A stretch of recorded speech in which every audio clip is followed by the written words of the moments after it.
You don't think about the family, my son-in-law yelled, throwing a plate at my head during Thanksgiving dinner. I refused to give up my house to his parents. And my daughter coldly added, "You'd better leave." Imagine I was in my own home and they were traitors masquerading as loved ones. I smiled, got up, and left. I wrote to my lawyer. Our plan worked. 5 minutes later, the police arrived. The revenge of justice had just begun. Before we continue, please subscribe to the channel and write in the comments what time it is where you are now. The turkey looked perfect, golden skin glistening under my dining room chandelier. I carried it to the table on the platter my late wife had bought 30 years ago, back when Thanksgiving meant laughter instead of this suffocating tension. Dwayne had already claimed my seat at the head of the table. My seat, the one I'd sat in for 3 decades. He sprawled there like he owned the place, wine glass in hand, watching me set the bird down with that smirk he thought passed for charm. "Beautiful house, Ellis," he said, cutting into the turkey with exaggerated force. The knife scraped against bone. "Shame it's so empty most of the time. All these bedrooms, just you rattling around." I took my place at the side, a guest in my own home. Lula sat across from me, studying her plate like it held answers. She hadn't hugged me when she arrived. Hadn't said much beyond a mumbled greeting. "I'm comfortable here," I said, keeping my voice level. "Built a life in these walls." Randall Dwight's father cleared his throat. "We've been looking at apartments, Ellis. 1-bedrooms mostly. Market's tight right now." He said it casually, but his timing was too perfect. Rehearsed. Beverly touched her husband's hand with practiced sympathy. A sigh escaped her lips. Dwayne leaned forward, elbows on the table. "My parents are looking at tiny apartments while you've got 4 bedrooms collecting dust. Doesn't seem right." There it was. The real reason for this gathering. I'd suspected something like this for months. The comments Dwayne dropped about property values, about my age, about how I didn't need so much space. But suspecting and experiencing are different animals. Your parents' housing situation isn't something I'm prepared to discuss tonight, I said. Dewey's jaw tightened. He refilled his wine glass, the bottle clinking against the rim. "Not prepared? We're family. Or doesn't that mean anything to you anymore?" He paused, looking at Lula. She finally raised her eyes from her plate. "Dwayne has a point, Dad," she said quietly. "We should at least talk about it." The words landed like stones in my chest. Not the content. I'd expected pressure, but the tone cold, distant.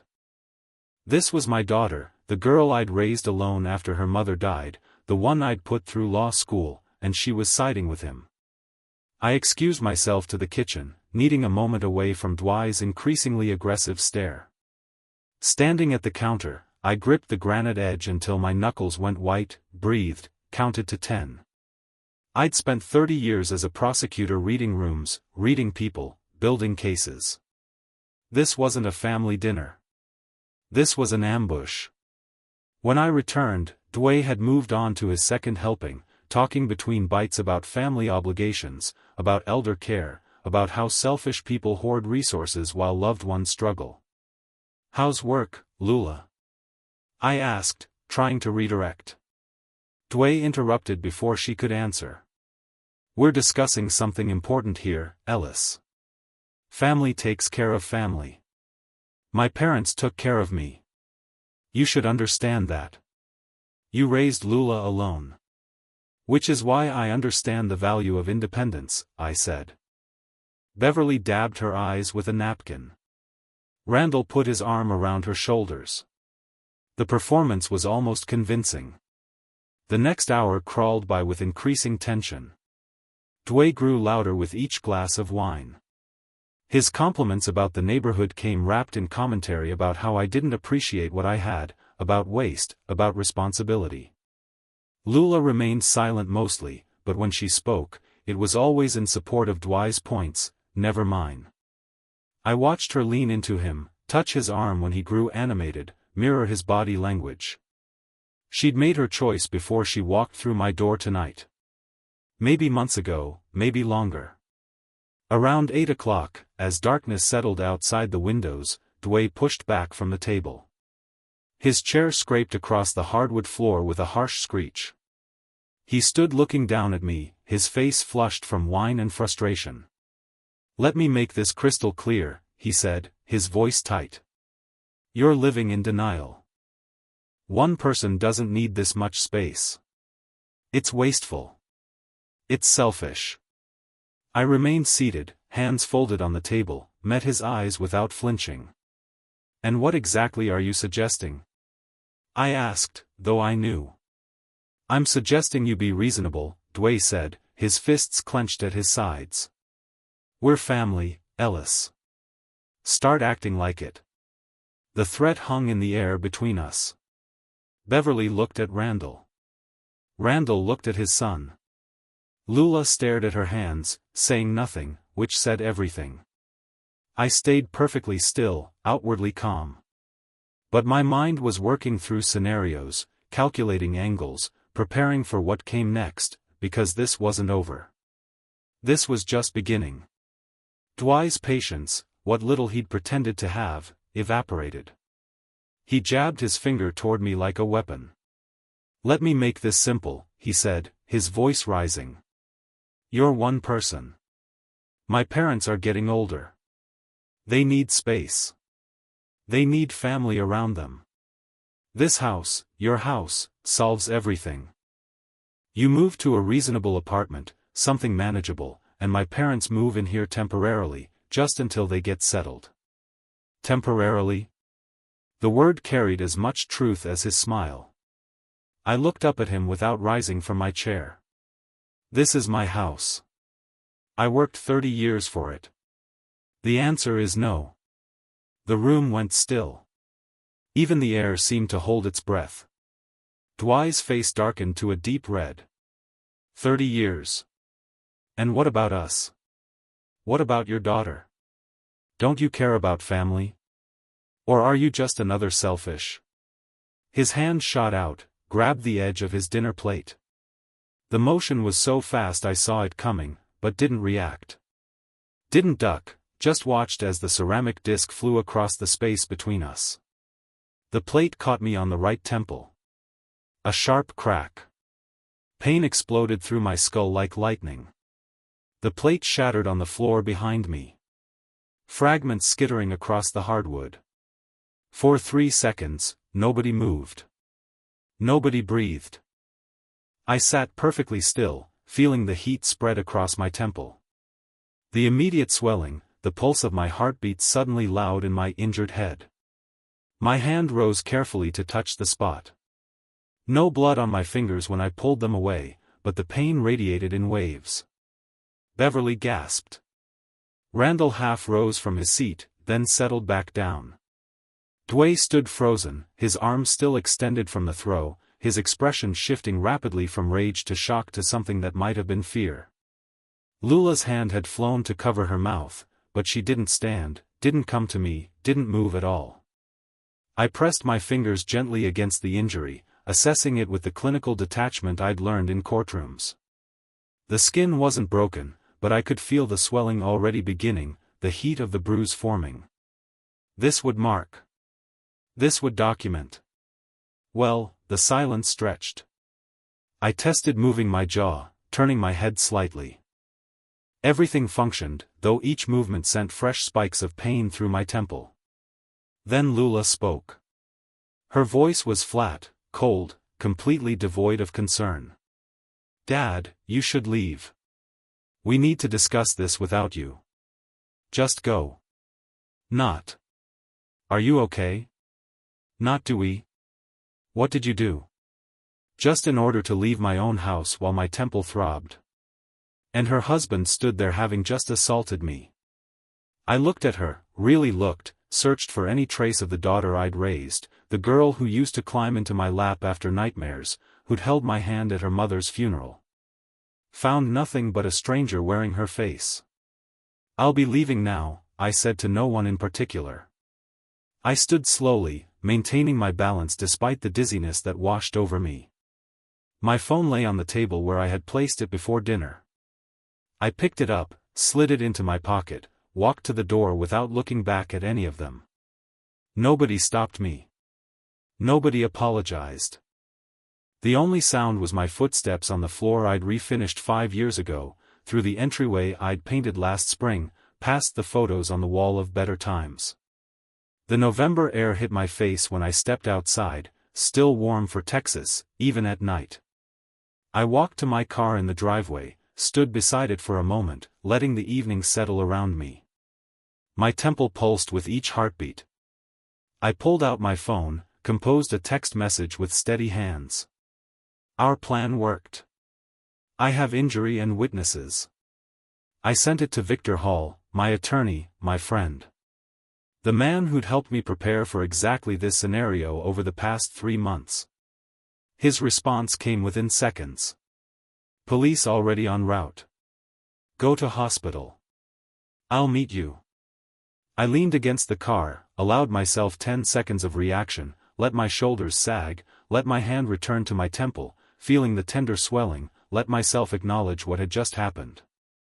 Not just the assault, but Lula's betrayal that hurt worse than any thrown plate. 10 seconds. Then I straightened, opened the car door, and slid behind the wheel. I started the engine, my temple pulsing with each heartbeat. The hospital was 20 minutes away. I pulled out of the driveway carefully, checking my mirrors, signaling properly, driving exactly the speed limit. Everything by the book, everything documented, defensible, clean. In my rearview mirror, I could see lights still on in my house. My house that Dwayne thought he could take. My home that Lula had asked me to leave. They'd made their move tonight. Showed their hand. Thought they'd cornered me. They had no idea I'd been 3 steps ahead since September when Dwayne first started circling like a shark. They didn't know about the cameras I'd installed, the recordings I'd made. The case I'd been building with Victor's help. Didn't know that tonight's dinner had gone exactly as I'd planned. The prosecutor in me smiled despite the pain. This was just the opening argument. The trial was about to begin. 20 minutes of silence and street lights. Each red light gave me opportunity to study my reflection in the rearview mirror. The bruise already darkening from red to purple, swelling pushing my skin tight along the temple. The throbbing kept rhythm with my heartbeat, a steady percussion of evidence. Delawton Medical Center rose ahead, its emergency entrance bright against the night. I parked in the visitor lot, walked through automatic doors into fluorescent brightness and antiseptic air. The intake nurse took one look at my temple and moved me through triage quickly. Dr. Chen appeared within 15 minutes, young and efficient, maybe early 30s. She examined the injury with careful fingers. Her touch clinical. This is going to bruise significantly over the next 24 hours, she said, tilting my head toward better light. The impact point suggests a thrown object, not a fall. Do you want to tell me what happened? I'd prefer to save that for the police report if that's acceptable. Something shifted in her expression recognition. She'd done this before. Documented domestic violence. Gathered evidence for cases that would end up in courtrooms I used to work in. I'll photograph from multiple angles, she said. Front, side, close-up, wide shot. Standard protocol for assault documentation. The camera flash was bright in my peripheral vision. 4 shots, each from a different perspective. She worked with the practiced efficiency of someone who understood that photographs could make or break a case. Mild concussion, she diagnosed after additional tests. You'll need rest. Light sensitivity is normal. The headache will worsen before it improves. I nodded, filed the information away with everything else I'd need to remember. Victor arrived within 30 minutes of my text carrying his leather portfolio like he'd just left the office. Probably had. He found me in the waiting area, sat beside me in the molded plastic chairs, and we spoke in the low tones of two men who'd worked together in courtrooms for decades. "Medical documentation is solid," he said, reviewing the photos on his phone that Dr. Chen had sent electronically. "Witnesses present. Provocation clearly from the aggressor. This is textbook assault causing bodily injury under Texas Penal Code Section 2201. How long until they pick him up?" I asked. "Officers should be at your house within the hour." He made a call, stepping away briefly, speaking in clipped legal phrases I recognized as communication with law enforcement. When he returned, his expression held grim satisfaction. "Detective Morgan is lead. She's good. Worked with us on the Henderson case back in '09. I remembered Sarah Morgan, methodical investigator, early 40s now. She'd seen through more lies than most people told in a lifetime. While we waited for my discharge papers, my phone buzzed. Lula's name lit the screen. I let it ring twice before answering, holding the device slightly away from my ear. "What did you do?" Her voice exploded through the speaker loud enough that Victor heard. "The police arrested Dway. You called the police on your own family.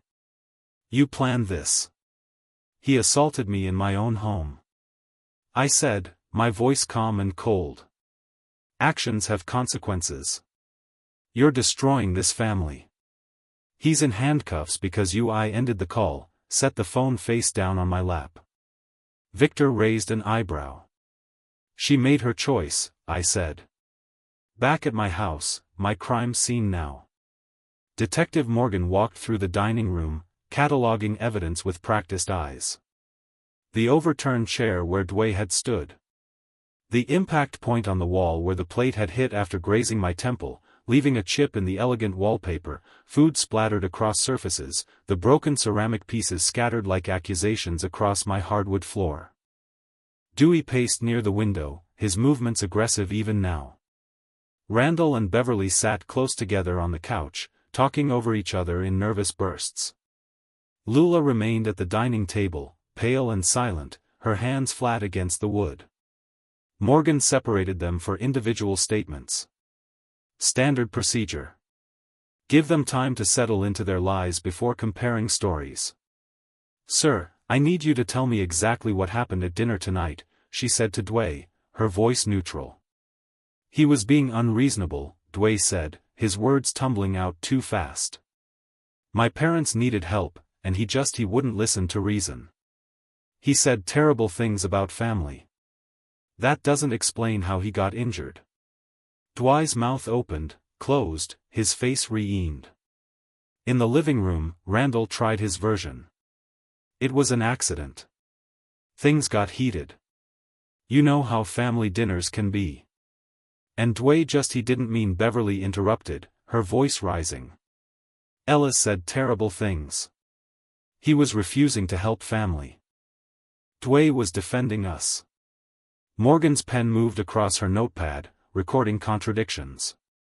Accidental or defensive, provoked or unprovoked, the stories didn't align, and she knew it. Two unformed officers flanked Dway as Morgan read him his rights.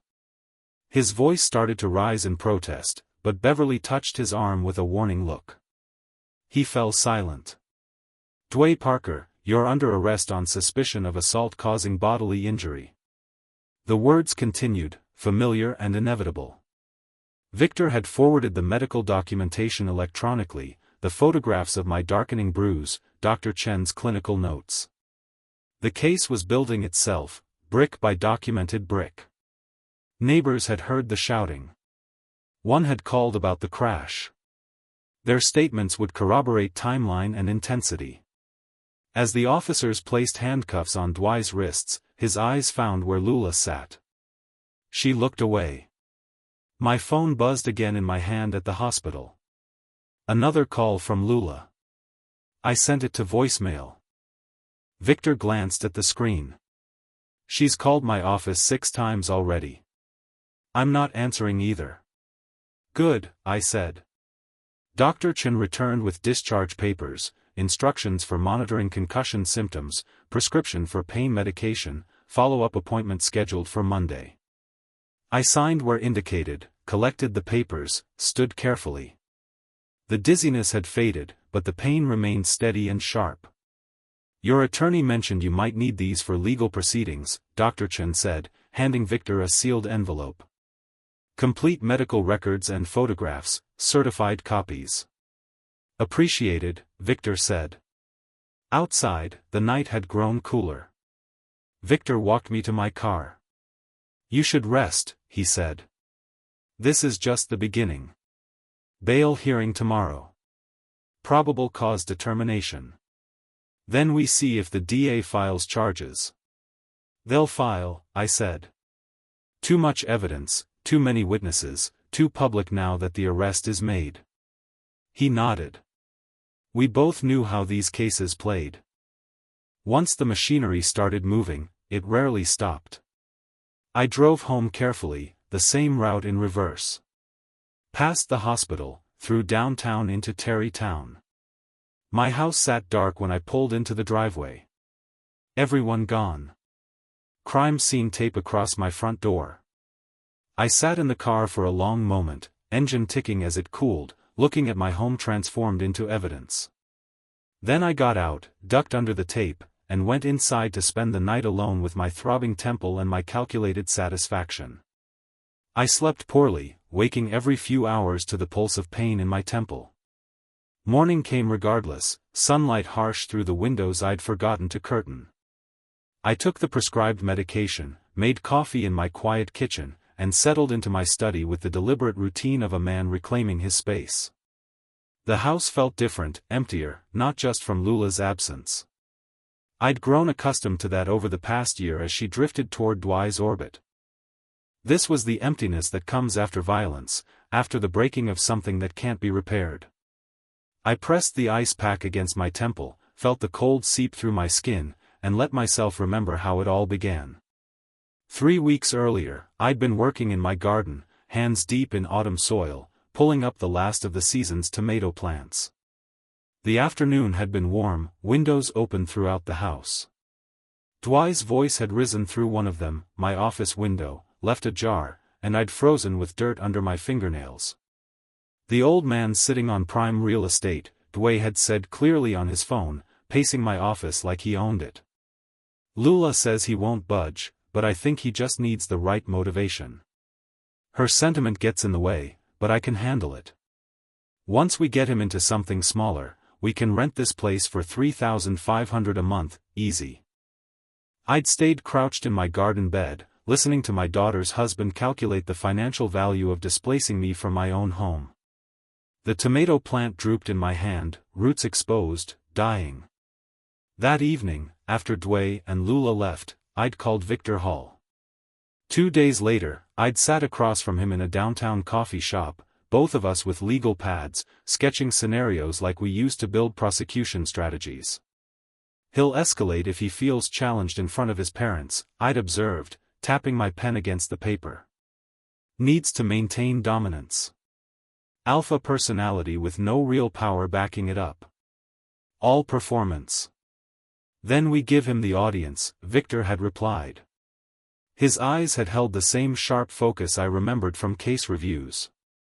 "Document everything. Make him feel cornered. He'll lash out. You want to be absolutely certain about this?"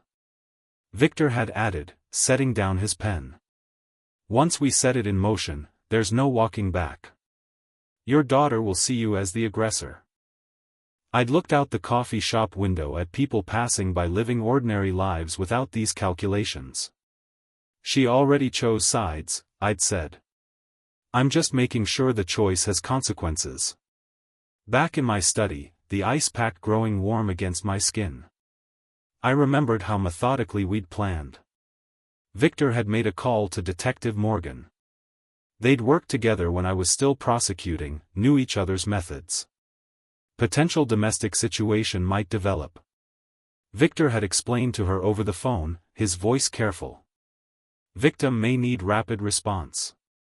Can you prioritize if we call it in?" Morgan had agreed. She'd seen too many domestic assaults where delayed response meant worse injuries or lost evidence. I'd installed a voice recorder in my living room 2 weeks before Thanksgiving. Legal in Texas, one-party consent state, and it was my house.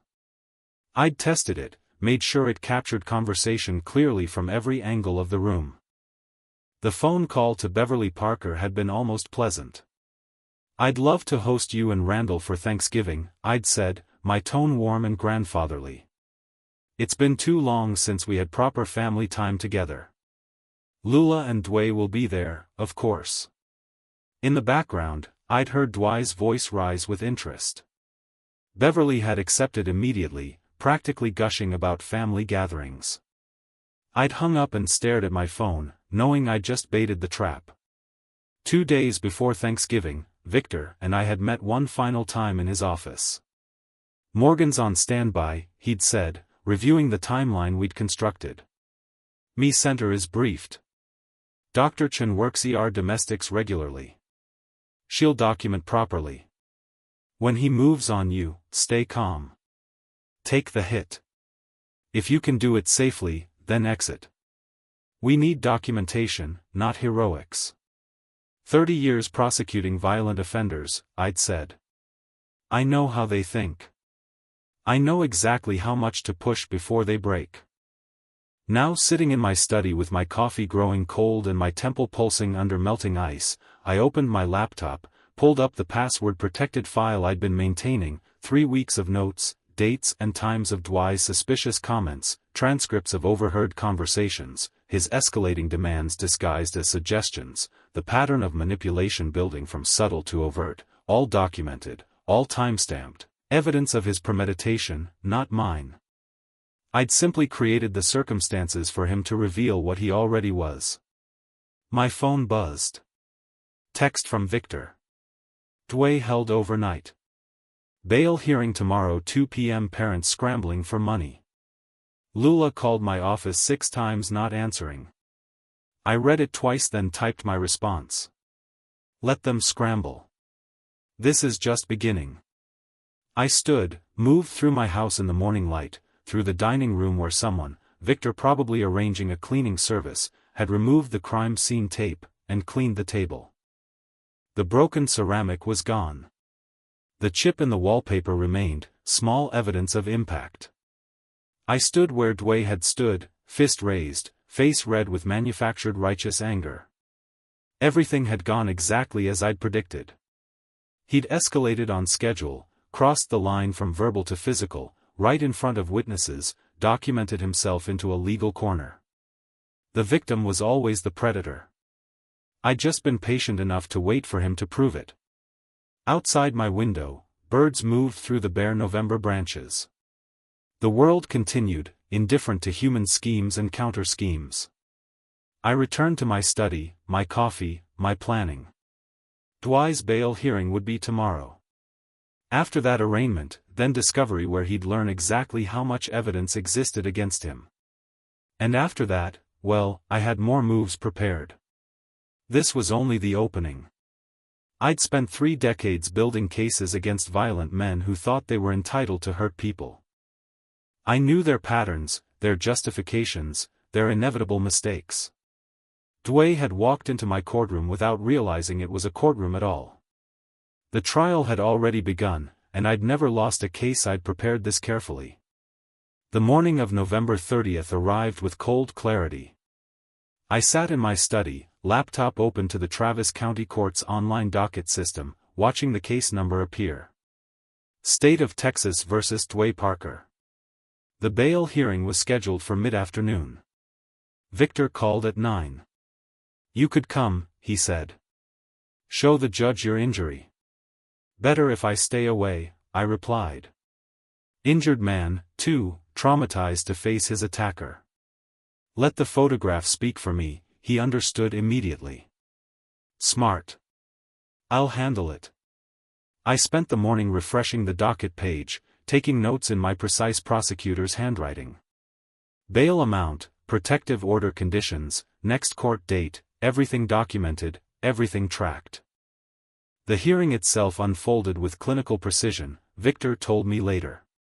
Dway stood before Judge Carmen Martinez in an orange jumpsuit, hands cuffed, his public defender, a young woman Lula had scraped together money to hire, arguing he wasn't a flight risk.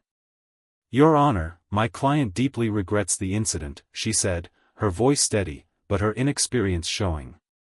"He has no prior record of violence, maintains steady employment, and has strong family support." $5,000 is appropriate given, Marcus Chen interrupted. The prosecutor handling Dwight's case was an old colleague, someone I'd mentored years ago when he was fresh out of law school. He still owed me for that. The victim required emergency medical treatment for head trauma, Marcus said, his tone sharp. The defendant threw a ceramic plate at close range. This wasn't an accident.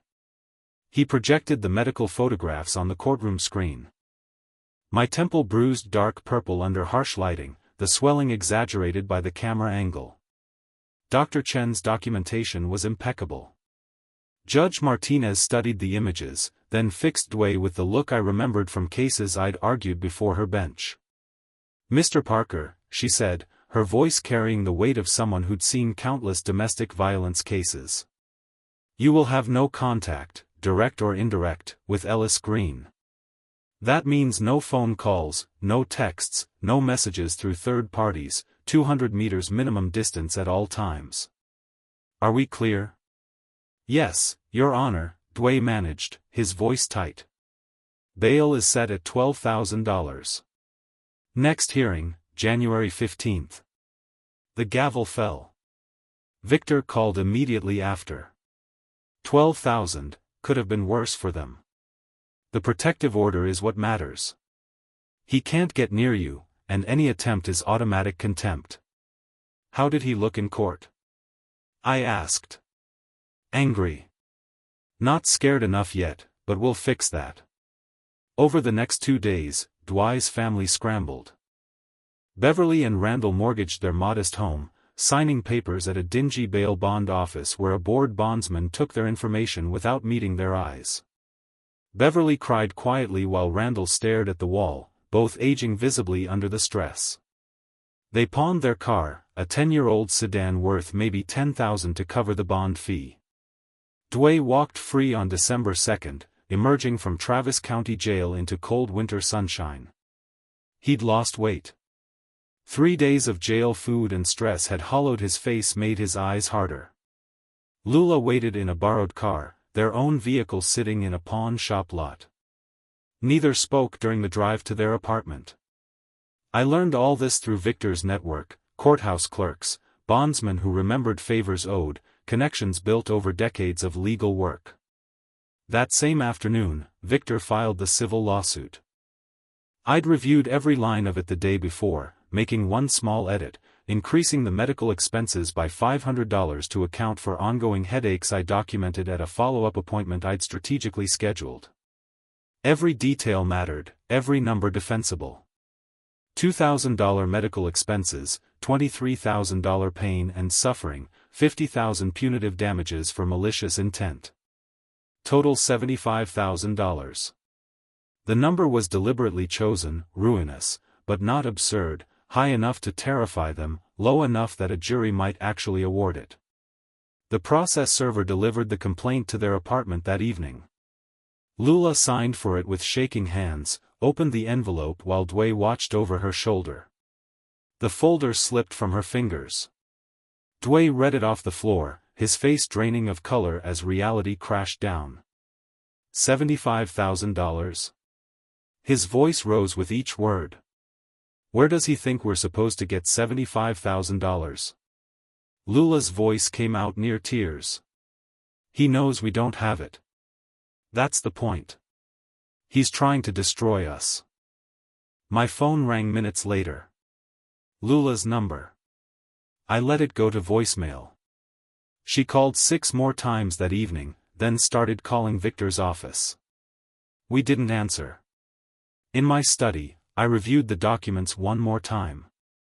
The criminal case proceeding on its own track, arraignment, discovery, trial, the civil case opening a second front, applying financial pressure that would force decisions, create desperation.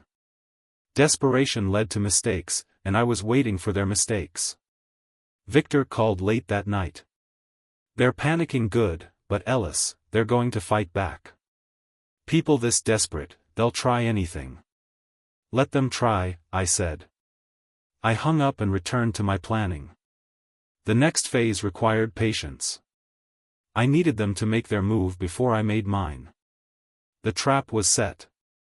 Now I just had to wait for them to walk into it.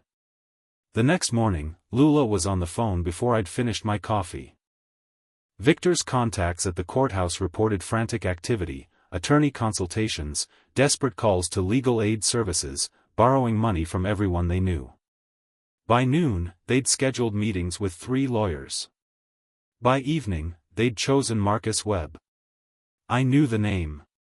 Everyone in Austin legal circles knew Marcus Webb, a civil litigator in his early 50s with sharp suits and sharper tactics. The kind of attorney who'd argue black was white if you paid him enough and make the jury almost believe it. He took their case after hearing their version. Victor learned the details through his network. How Dwayne described me as cold and vindictive. How Lula tearfully recounted a childhood of emotional manipulation. The story sounded rehearsed because Webb helped craft them during the consultation. Here's what we do, Webb had told them, leaning back in his leather chair. They want to play victim. We show the jury who the real victim is. A young woman trapped under her father's thumb and a husband who finally stood up to a bully. But we need proof, Lula started. Your testimony is proof. Webb cut in. You lived it. They borrowed $8,000 for his retainer. A high-interest loan Lula's damaged credit barely qualified for. Desperation made people say yes to terms they'd never normally accept. Webb spent 3 days preparing the countersuit. He interviewed Dwight's parents separately, asking leading questions with the practiced skill of someone who knew exactly how to walk the ethical line without crossing it. Are you certain Ellis didn't say something provocative first? He'd ask Beverly. Could the plate have been thrown defensively? He'd suggest to Randall. Is it possible Ellis injured himself to frame Dwayne? The question planted like a seed. Not telling them what to say. He was too experienced for that, but guiding them toward the version he needed, coaching their memories until uncertainty became certainty. But at the police station, we said we saw Dwayne throw the plate, Beverly protested weakly. Won't changing our story now look bad? Webb smiled reassuringly. You were in shock that night. Now, with time to reflect, you remember more clearly. Memory works that way.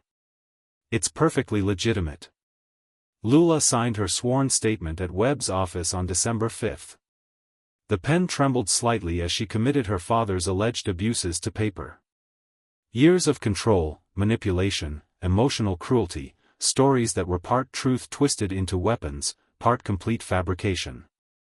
Webb's paralegal notarized the document while Webb watched approvingly, already planning how to use the daughter's testimony for maximum emotional impact. The countersuit hit the courthouse on December 6, $50,000 in damages for Lula's lifetime of trauma, emotional abuse allegations, entrapment, deliberate provocation. Legal circles buzzed. A courthouse clerk called Victor with a warning. Webb has a reputation for scorched earth litigation. He'll drag everything into discovery. Victor drove to my house that evening with printouts of Webb's filing and the revised witness statements. We sat in my study while he spread the documents across my desk, genuine worry visible on his face for the first time since this began. I read through the countersuit slowly, my prosecutor's eye catching every manipulated phrase and strategic lie. I made notes in the margins. Probably false. No corroboration. Contradicts police report. Victor paced unusually animated. Webb will subpoena every communication between you and Lula for the past decade. He'll depose friends, neighbors, anyone who might say you were controlling. He'll paint Thanksgiving as the culmination of years of abuse. I kept reading calm. Ellis, your own daughter is accusing you of decades of psychological abuse. Victor continued, even if we win the damage to your reputation. Let him argue it, I said. Victor stopped pacing. You're not concerned. These are serious allegations. I set down the papers and met his eyes. I have an ace up my sleeve. Something Webb doesn't know about. Something even Dwayne doesn't know I have. What kind of ace? 3 weeks ago, before I invited them for Thanksgiving, I took certain precautions. Documentation, recordings, evidence that proves exactly what Dwayne and Lula were planning. Victor stared at me.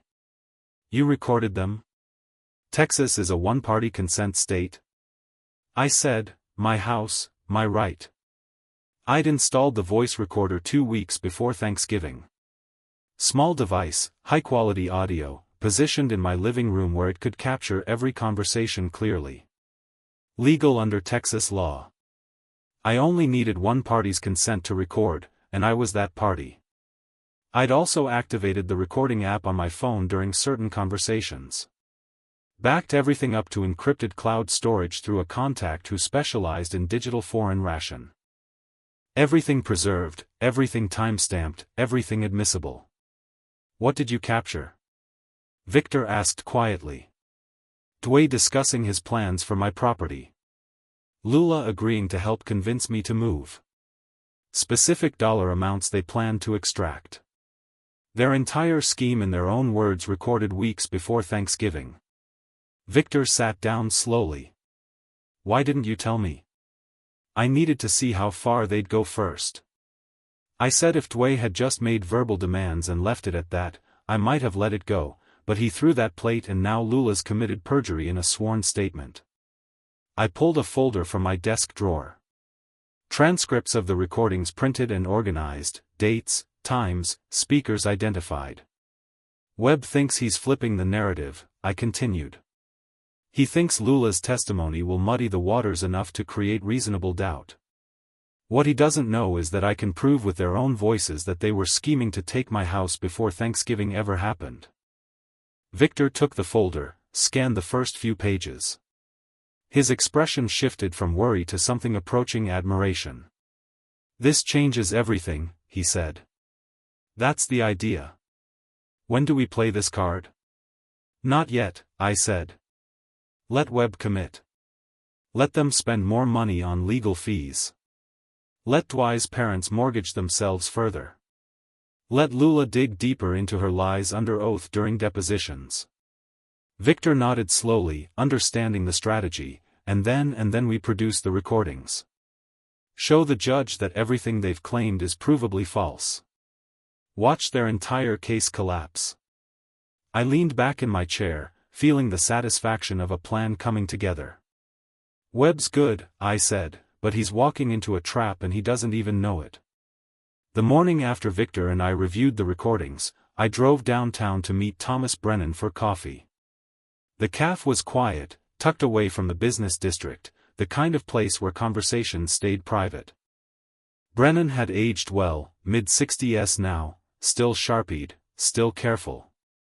I'd cleared his name 12 years ago when someone stole his identity and racked up fraudulent charges. He remembered. Ellis, he said, shaking my hand. Been a long time. Too long. I need a favor. We talked for 40 minutes about hypothetical family situations and financial stress indicators. Brennan read between the lines like I knew he would. He slid a folder across the table. Public records only, credit scores, liens, foreclosure notices, all accessible if you know where to look. I didn't open it until I was back in my car. Engine running, reading by overhead light. The numbers told a story more damning than any testimony. Dwayne carried $45,000 in combined credit card and auto loan debt.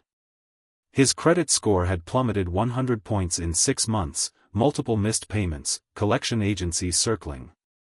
But the revelation that made everything crystallize, a business loan pre-approval from Texas Capital Bank, contingent on property collateral worth at least $500,000. My house was valued at $580,000. I flipped to the next page. Randall and Beverly Parker. $30,000 in medical debt from Randall's heart surgery 2 years prior. Mounting interest. Minimum payments they could barely afford. The last page was a photocopy of Dwight's business plan. Incomplete but enough to see. Plans for a used car dealership. Projected monthly expenses and a line item that made my jaw tighten. Rental income from collateral property, $3,500 a month. My property rented out to service their debts while I lived in some efficiency apartment displaced from the home I'd built. It was never about family, never about helping elderly parents.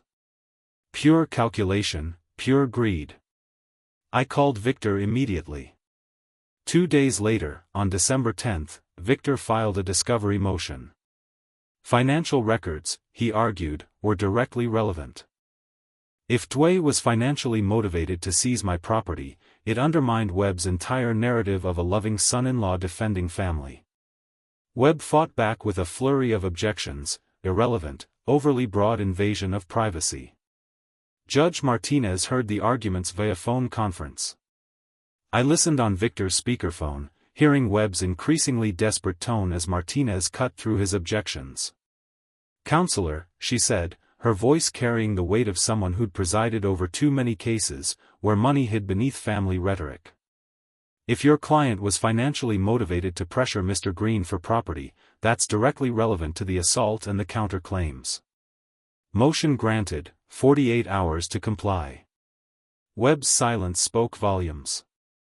Dwight spent a frantic day gathering documents. I imagined him and Lula at their kitchen table, organizing bank statements, both knowing what the numbers would reveal. Webb reviewed the materials before submission. He must have realized then that his client's story was collapsing. The courier delivered a sealed envelope to Victor's office on December 12. We spread the contents across his conference table. Bank statements, credit card bills, loan applications, business plan drafts. Victor traced entries with his finger. "Look at this." 3 weeks before Thanksgiving, Dwight applied for the business loan. The application lists family property in Terrytown as proposed collateral. Premeditation, I said he was planning this before he had the house. It destroys his impulsive anger defense. Victor flipped to another page. And here, Google search history from the loan application site. Home equity loan maximum rental income calculator. Texas property transfer family member. I found the text message thread between Dwight and someone named Marcus, his business partner.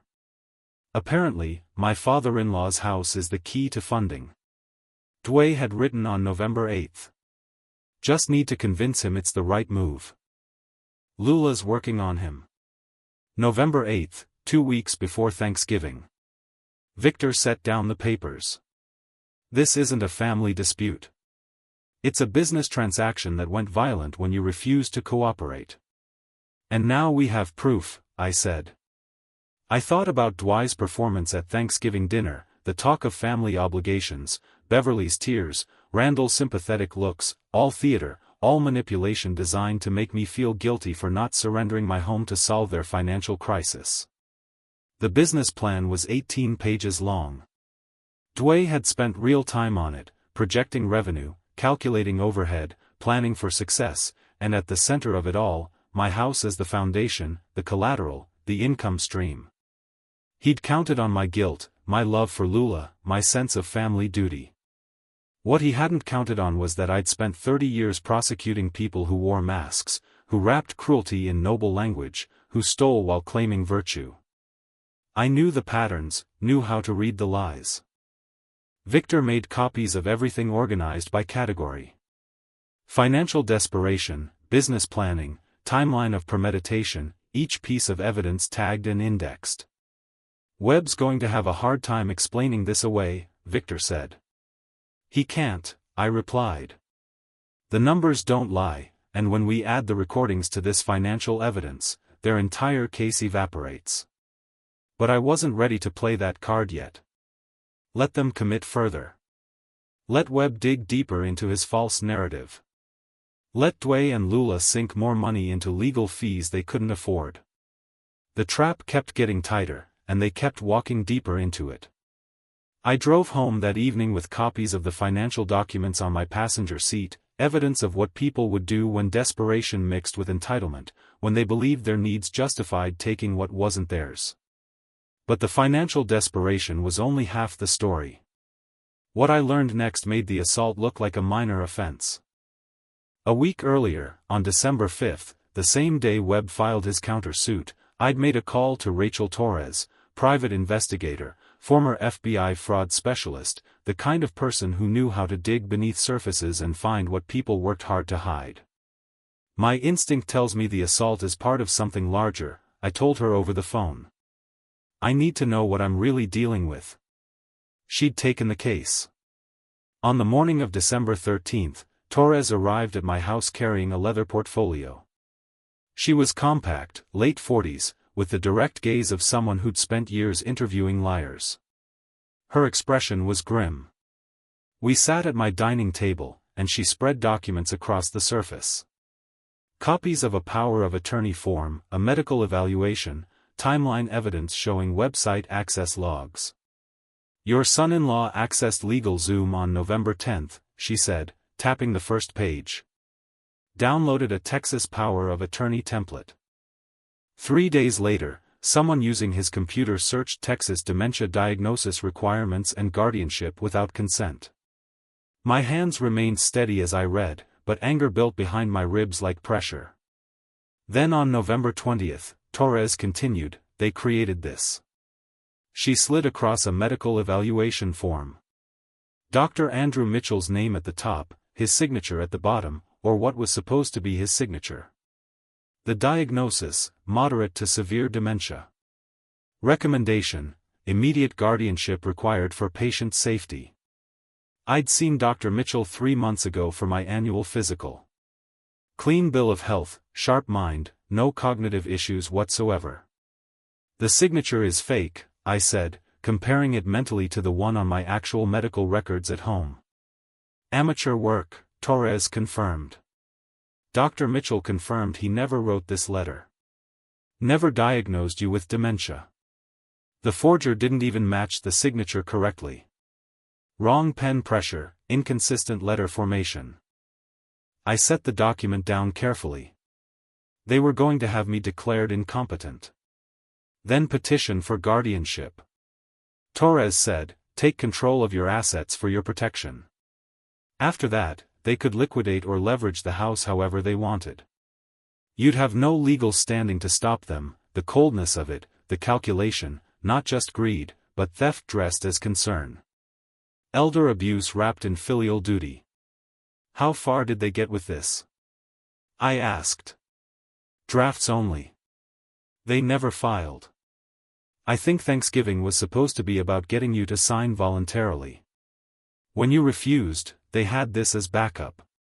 I photographed every page with my phone. Then I drove to the Austin Police Department Central Station.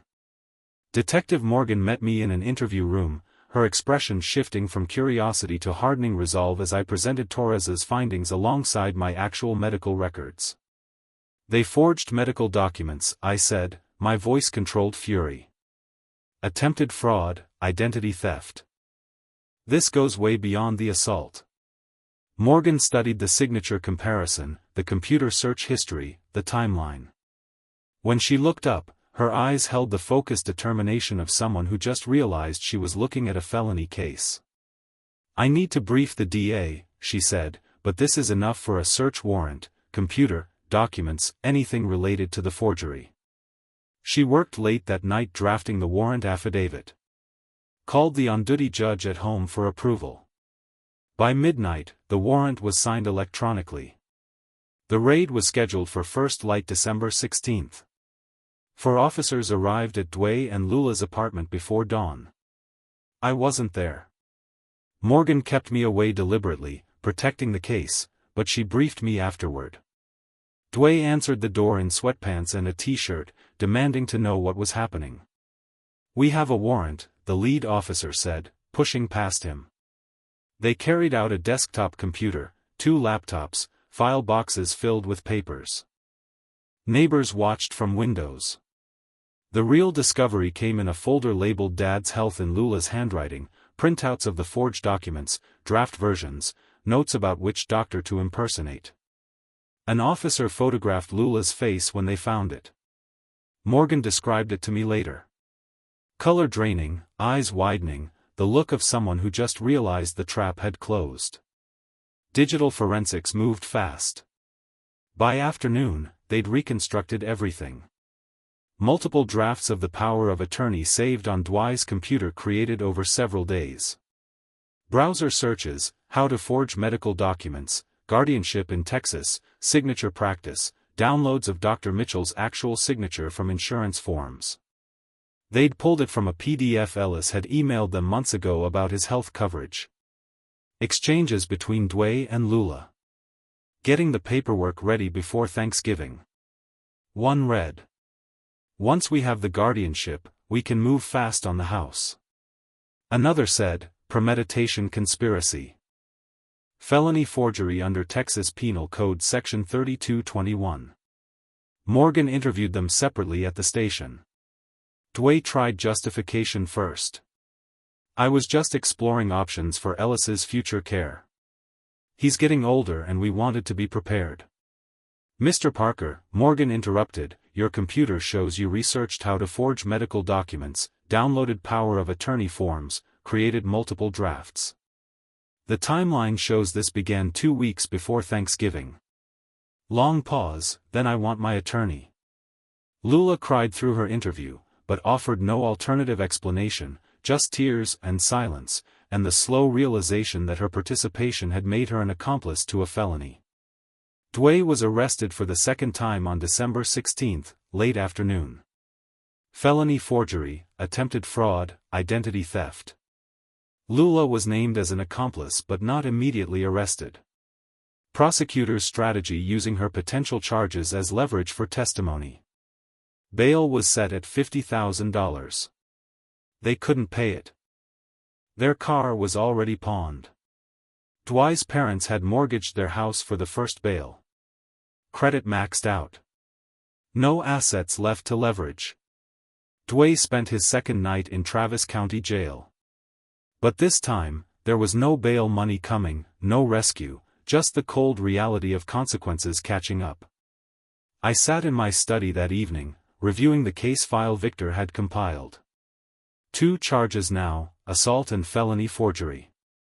Civil lawsuit, countersuit crumbling under the weight of exposed lies.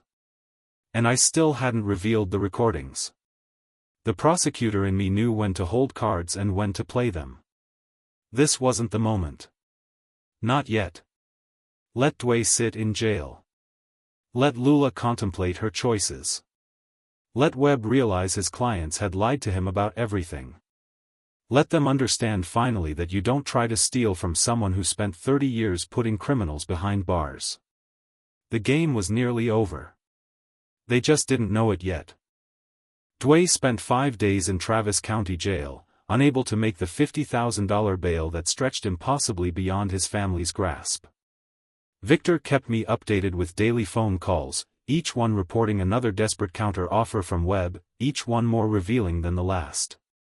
They can't win at trial, Victor told me on December 18, Webb knows it.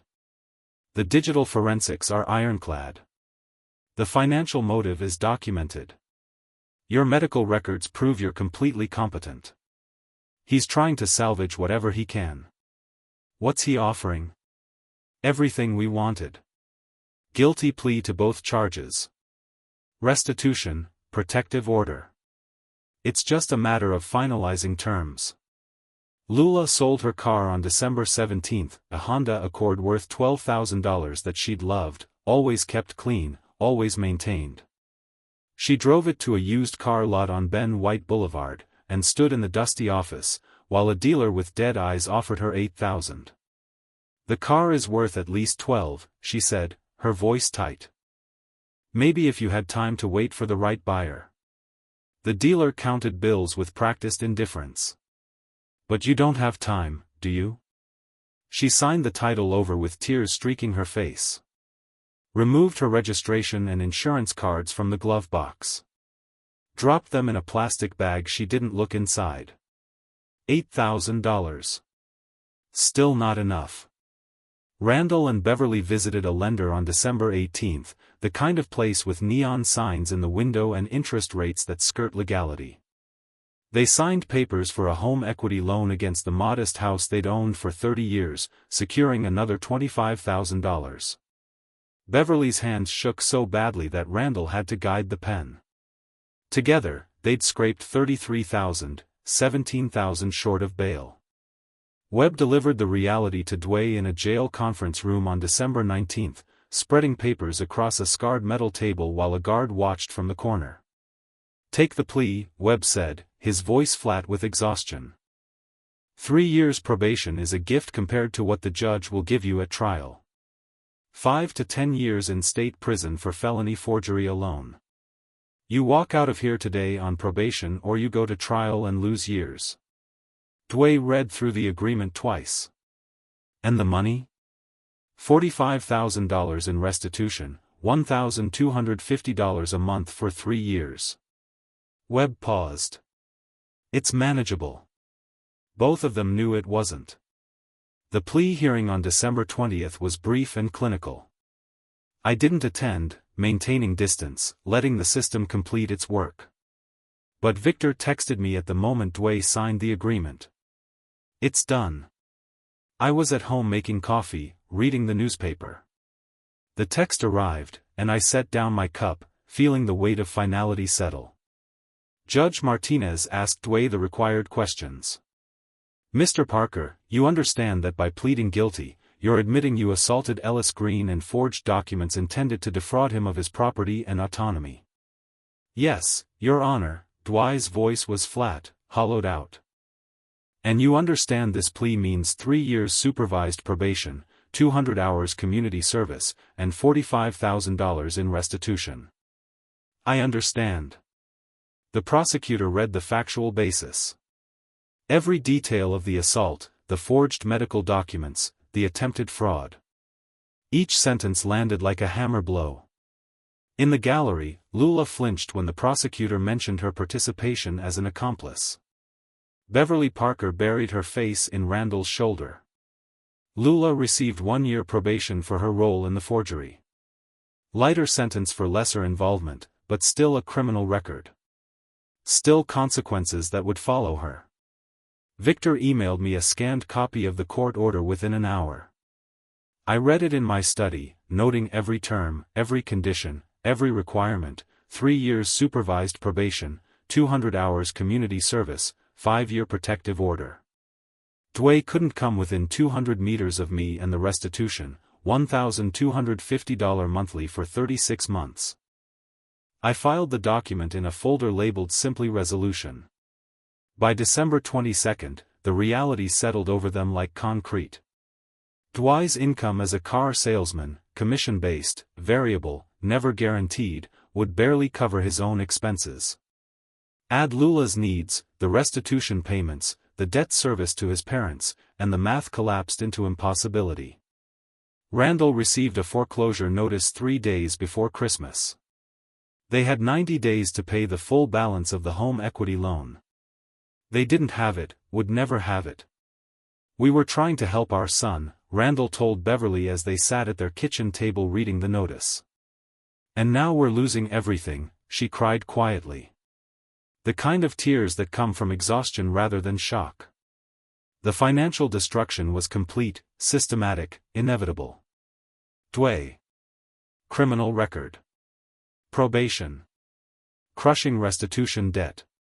5 years forbidden from approaching me. Lula. Criminal record. Probation. Car sold for desperation money. Marriage to a man who destroyed her family. Dwayne's parents. Home facing foreclosure. Savings depleted. Retirement security gone. All of it traceable back to one Thanksgiving dinner.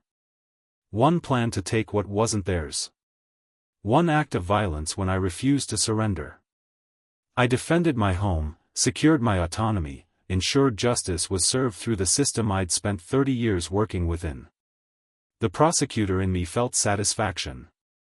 The father in me felt nothing but the cold knowledge that sometimes winning meant losing everything that mattered. I sat in my study that evening, the house silent except for the furnace cycling warm air through vents. On my desk, the court order, the protective order, the restitution schedule, everything I'd fought for, everything I'd won, and the price. My daughter transformed from the girl who once trusted me into a woman who'd forged documents to steal my freedom. I didn't regret it. Couldn't afford to.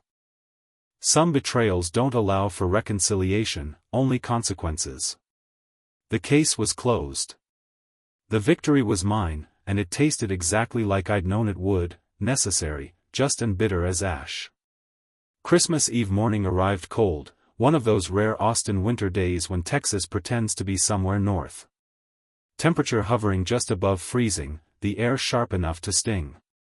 I made coffee in my kitchen, the same routine I'd followed for 30 years. Grinder whirring, water boiling, morning light slanting through windows I'd chosen in a house I'd earned. The silence felt larger than usual, not oppressive, liberating, my space, my terms. No Dway calculating rental income potential. No Lula avoiding my eyes while plotting with her husband. Just me and the life I'd built, defended and kept. Victor called late morning, his voice warm with professional satisfaction. Merry Christmas, Ellis, or as merry as it can be under the circumstances. You did what you had to do. We did what we had to do, I said. Your work was flawless. The restitution payments start January 1st. First check should arrive by the 15th. If he misses any payments, we can pursue additional remedies. I don't care about the money. I meant it. I want him to remember every month for 3 years that actions have consequences. We talked for 15 minutes about case strategy, about the textbook precision of the evidence chain, about how the system had worked exactly as designed when given proper preparation. Then Victor asked the question I'd been expecting. Will you reach out to Lula eventually? I looked out my study window at bare branches against gray sky. Maybe when she understands what she did. Not just that she lost, but why it was wrong. That might take years. Fair enough, Victor said. Enjoy your day, Ellis. You've earned the peace. After he hung up, I organized the legal documents into a file box labeled Parker Case Closed. Placed it on a high shelf in my study where it would remain as reference, but not constant reminder. The physical act of filing away the papers provided closure. Done, finished, resolved. I made lunch, turkey sandwich, leftover soup, and ate alone at the kitchen table. Deliberate solitude, not loneliness. I was reclaiming the peace that had been invaded, the quiet that was mine by right. My phone buzzed after lunch. Text from Lula. Dad, I'm sorry. I was foolish. I read it 3 times. Foolish. Not I was cruel. Not I was wrong. Not I betrayed you. Just foolish. Like a miscalculation. Like betting on the wrong horse. I set the phone face down on the table. Poured coffee. Drank it slowly, read the text again. My thumb hovered over the keyboard. Then I set the phone down without responding. The decision wasn't impulsive. I'd spent weeks thinking about this moment, knowing it would come. Lula reaching out, prompted by consequences rather than understanding, fear rather than remorse. Maybe someday I'd forgive her. Maybe years from now when she'd truly grasped what she'd done. Not just to me, but to herself, to Dewey's parents, to the person she used to be. Not today, not yet. Maybe never. I opened my desk drawer and retrieved an old photograph. Lula at 8 years old, gap-toothed smile, pigtails held with bright ribbons, clutching a trophy from her school spelling bee. That child had trusted me completely, believed I'd always protect her, and I had protected her, maybe for too long. Protected her from consequences until she thought she could take everything from me without facing any. I held the photograph in both hands, allowing myself a moment of genuine grief, not for the woman who'd forged documents, and conspired to have me declared incompetent for the girl who'd become that woman. Then I returned the photograph to the drawer and closed it with quiet finality. As afternoon faded to evening, I walked through my house, the same route Dwayne had walked on Thanksgiving night, through the dining room where he'd thrown the plate, past the living room where he'd paced, calculating, into the kitchen where I'd gripped the counter, preparing myself for confrontation. Every room mine, every possession earned through 30 years of honest work, every corner secure. I'd prosecuted criminals for 3 decades, learned to read lies, to follow money, to build cases brick by documented brick. When my own family tried to steal from me, I'd used every skill I'd honed in those courtrooms. The system had worked. Justice had been served. Crimes had been punished proportionally, and I'd lost my daughter in the process. I sat in my chair by the front window as evening approached, watching occasional cars pass on Windsor Road, not waiting for anything, just present in my space, in the victory that tasted like ash and satisfaction in equal measure. The Thanksgiving dinner had cost Dwayne his freedom, his reputation, his financial stability. It cost his parents their home. It cost Lula her relationship with her father. It cost me the daughter I'd raised. I didn't regret it. Couldn't afford to. Some betrayals carve too deep for reconciliation. Some lessons can only be taught through consequences that last. 30 years of prosecuting criminals had taught me that justice isn't always clean. Sometimes it's necessary destruction. Sometimes it's defending what's yours against people who believed family ties meant they could take without asking, hurt without facing punishment. My house stood secure, my autonomy intact, my life my own again. The documents on the side table told the story. Protective order valid for 5 years. Restitution payments guaranteed for 3. Criminal records permanent.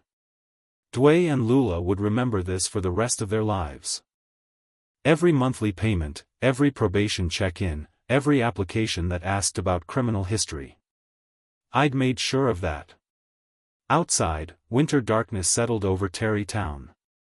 Lights came on in neighboring houses where families gathered for the holiday.